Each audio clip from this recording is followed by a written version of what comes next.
today what we have here is a 1999 Toyota Tacoma, four-wheel drive, TRD, extended cab, automatic. It's got the 3.4 liter V6 in it.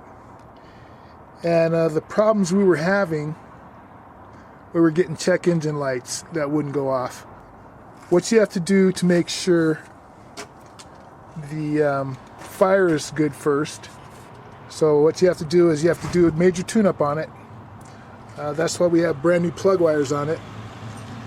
And I recommend getting those from the dealership because we tried the NGKs and I never did have any good luck with those.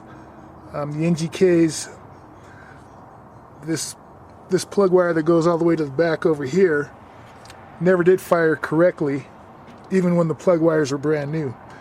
So I went ahead and ran that for a while and was trying to figure out what the problem with that was, and it wound up being a plug wire. It comes from this spark plug here and it goes over to the coil back over there. It's like the first plug on this side and it goes all the way back to the coil, the very back coil on that side. So what you got to do is go ahead and just get new plug wires from the dealership.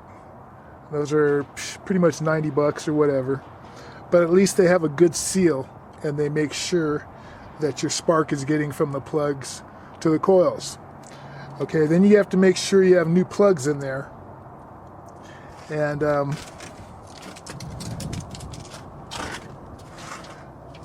you have to do a little bit of rearranging down there to get to the plugs. You just have to pull that hose out of the bracket and move this thing over a little bit with a 10 millimeter. Just adjust it a little bit so you can get it out of the way so you can get that middle plug. And you go ahead and replace the plugs. And then on this side, to access the plugs, you have to pull off this snorkel here. And you got to be careful when you pull that off, but you got to make sure you get this hose off. Undo this clamp, take out these retainers that hold these this wire harness in.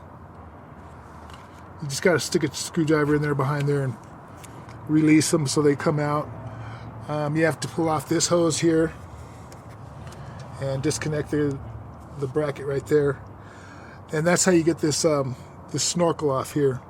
You got to be careful not to pull up and down on this too hard, because if you do, it disconnects the mass airflow sensor from the airbox, which is all one unit.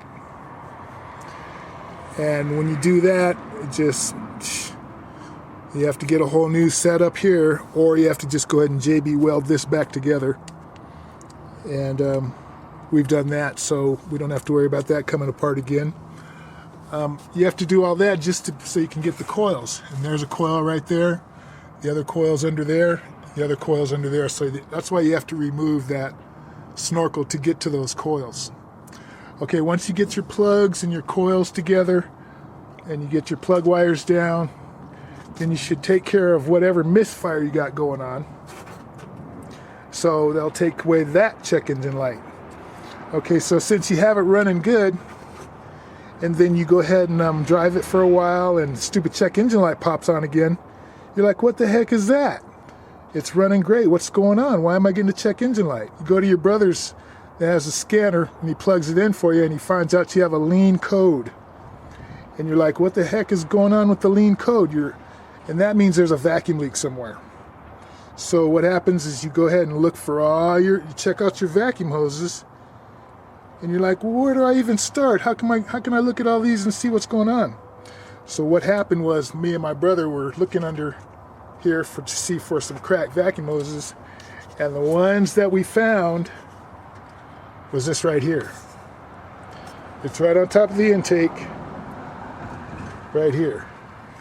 And this right here is like the heat shield for this hose right here, because it always gets hot and cold, so you know that's a 20-year-old hose, and when you turn it upside down, you look under there, and that hose was cracked. You have to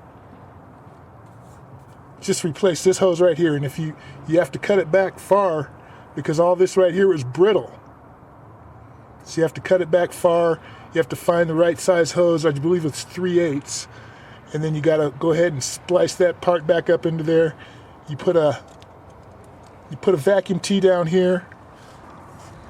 This is what we wound up doing to that. Put a vacuum tee in there, make sure those are sealed up good. And then go ahead and put your new hose on here to here.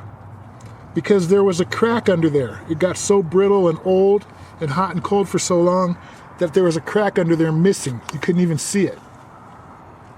It was under here. So I went ahead and replaced the hose, and then I took this heat shield that came on the hose from factory and went ahead and slid it up there like that to keep it from getting so hot that it gets so brittle and breaks. You got to remember, it's taken 20 years for it to do that. And then I said, okay, that made the check engine light go off. But then when you go down the highway and you get on it a little bit, stupid check engine light comes on again. You're like, what the heck? I just fixed that lean leak. And then come to find out, or once it would come on again, and then it would go off after driving it. This truck stays on the road every day, all week. So it goes 30 miles one way, comes back 30 miles the other way. 20 miles one way, comes back 20 miles the other way, 5 days a week. So this truck is always driving. So when all of a sudden the check engine light pops on after you cleared the code, after you fixed the hose, you're like, what the heck? I just fixed that hose. So then I went ahead and I said, okay, let me just replace this one here. I went ahead and pulled that off, take a razor blade, cut it right here, pull it off, then turn it upside down and inspect it. And of course there's a crack in that hose also. So you got to replace this hose right here and this hose right here.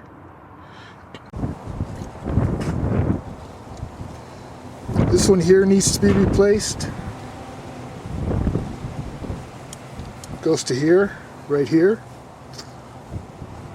From the factory, this has a hose that has a wider end and it's more narrow on this end. But all you have to do is put a zip tie and tighten it up, and it should seal. That needs to be replaced. This right here, this is the air intake hose, and when you remove that and replace it, and you remove it and replace it so many times, it starts cracking right there. So what I did was I put some kind of gasket sealer on there, and that seemed to seal it up. And those are the 4 hoses that need to be replaced. This one here, that one there, this one along here, and that right there. If you can't get it to seal with gasket sealer, go ahead and buy a new boot. It's about $80 on Parts Geek.